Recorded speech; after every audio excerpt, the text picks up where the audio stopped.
Sample exam 5, question number 35. Suppose an experiment consists of tossing a fair coin until 3 heads occur. What is the probability that the experiment ends after exactly 6 flips of the coin with the head on the 5th toss as well as on the 6th toss? So problem number 35, we're going to let xi be the outcome of the ith toss, which is the number of heads, and that's either a 0 or a 1. And we do know that is a binomial 1 and 1/2, sometimes called a Bernoulli. So if we let x1 be the outcome of the first 4 flips, and then y2 be the outcome of the last 2, and I do that because the outcome of the last 2 have to be both be heads, and the outcome of the first one, somewhere in there has to be 1 head and the rest tails. So the probability that we're looking for is the probability that y1 is 1, so we get 1 head in the first 4, and y2 equal 2, meaning the last 2 are heads, the 5th and the 6th. Well, these are independent and can be broken up. Well, and they're both binomials, and so you just use the binomial formula. 4 choose 1, 1/2 to the 4th, 2 choose 2, 1/2, and it breaks down to 1/6. Number 36, a continuous random variable has density function f of x, which is 3x squared over theta cubed, for x between 0 and theta, for some theta positive and 0 otherwise. What is the ratio of the mode to the median for this distribution? Now, number 36, we're asked to find the ratio of the mode to the median. So let's calculate the median first.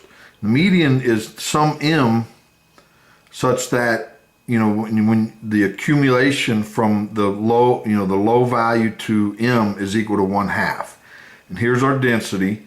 So we integrate it and we get this. Plug in our limits of integration. The 0 cancels out. We get m cubed over theta cubed. And this is equal to 1/2. And then you can just solve for that and you get m is equal to the, it's basically theta over the cube root of 2, or it could be rewritten like this. Now, what's interesting about the mode is the highest point in the distribution. Well, if we plot the distribution, it looks like this, and it reaching its highest peak at theta. So theta is the mode. So the ratio of the mode to the median is this over that, and then the thetas cancel, and that can be taken to the top, and you get the cube root of 2. Number 37, an urn experiment contains 10 balls numbered 1 through 10. 5 balls are drawn at random and without replacement. Let A be the event that exactly 2 odd numbered balls are drawn and they occur on the odd numbered draws from the urn. What is the probability of event A? Now, number 37,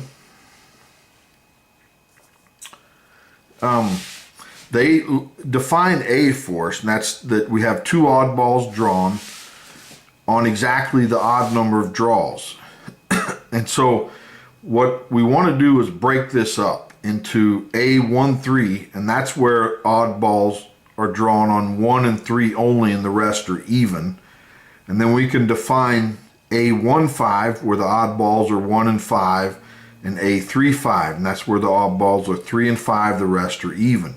So the event A can really be broken up into this union. And so they're mutually exclusive. So before we do that, let's look at one event, A13. Okay. So on the first draw has to be an even, so there's 5 out of the 10 possibilities. The second one has to be an odd, so there's 5 odd left, only 9 balls, so it's 5 over 9. And then this one has to be, I said it backwards. This has to be an odd, this has to be an even, this has to be an odd, there's 4 left out of the 8. This has to be an even, 1, 2, 3, 4, yep. So there's 4 even left out of the 7. And then this one also has to be an even. So it's 3 out of the 6. So that probability is 5 over 126. Well, these are all mutually exclusive. And so we can, the probability of A is the addition of these probabilities. But each one, if you go through this same thing, has the same probability of happening. So those are the probabilities, and then that simplifies to 5 over 42. Number 38, if x1 through x4 are random variables with expected value equal to theta, where I equals 1 to 4, which of the following must be unbiased estimates of theta? Now number 38, that it's like which of the following are true, as for being unbiased estimates of theta. And condition 1, that the average of the min and the max is the value, the mean is not true always. It can be true, but not always, so it's false. And condition 2 and 3 are always true. They end up being unbiased estimates.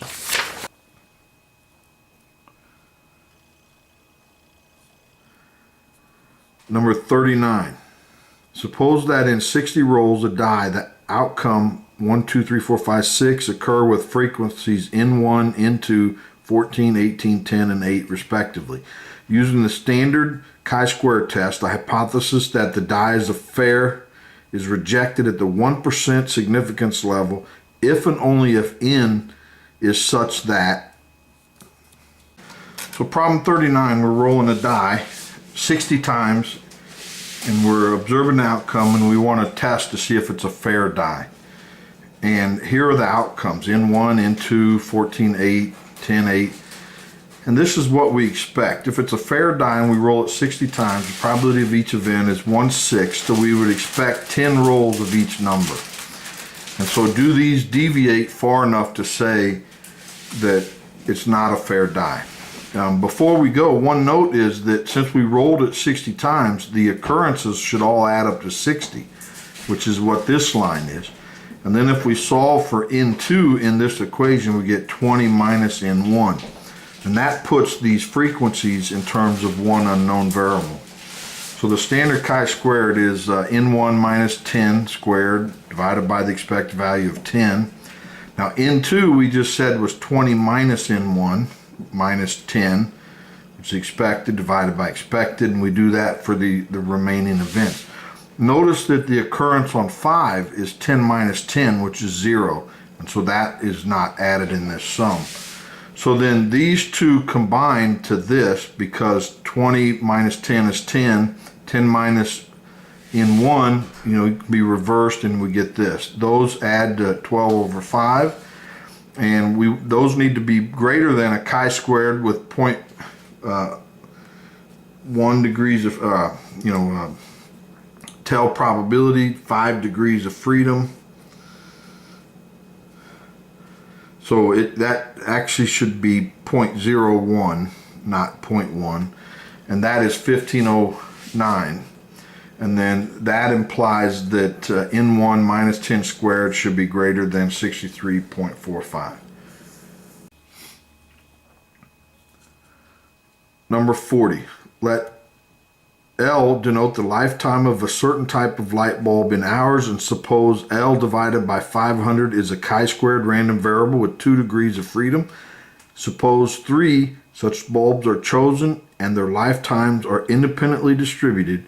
What is the number of hours that their average lifetime will exceed with probability 0.95? Number 40, we're given that the time of the light bulb over 500 is a chi-squared. So if we add chi-squared, so if we add these 3 and each are divided by 500, that's going to be a chi-squared 6 degrees of freedom. And then the problem asks us the average lifespan of a light bulb, and that's this. So the average of the 3 events. But we need this divided by 500. So if we multiply the 3 up, and then divide both sides by 500, then that will be a chi-square 6, and that's what this implies. So since this is a chi-square 6 and we need a 0.95 or more, it implies that this value right here is 1.64. And then so you set it that and you solve for k, and it's 273.3. Number 41. Let x and y be two independent observations from a uniform distribution defined on the interval 0 to theta.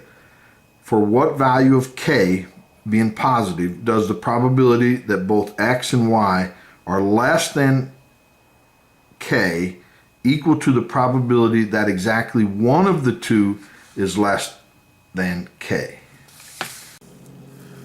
So number 41, it's saying that we need to pick a value such probably that both x and y are less than k is equal to the probability that exactly one of them is less than k. So that means x is less than k and y is greater than k, or x is greater than or equal to k and y is less than k. Well, these are independent uniform distributions from 0 to theta, so we can just calculate this. The probability that they're both are less than k is k over theta squared. X less than k is this, y greater than k is theta minus k over theta, in the same way here. We can multiply by theta squared to get rid of this denominator, and we're left with k squared, k theta minus k theta, and the same here. And we can solve for k and we get 2/3 theta, and that's the answer. Number 42, let x, y, and z be random variables and let a, b, and c be positive or negative constants. What is the covariance of ax plus by plus c and z? So number 42 is we're asked to find the covariance of this expression. And whenever you have a linear combination, then you take each piece times it, and then you come out. So you get the covariance of ax and z, but since a is a constant, it goes out front. And then you get the covariance of by and z, and since b is a constant, it goes out front. Then you get the covariance of c and z, but since c is a constant, that's 0, and so there's our answer.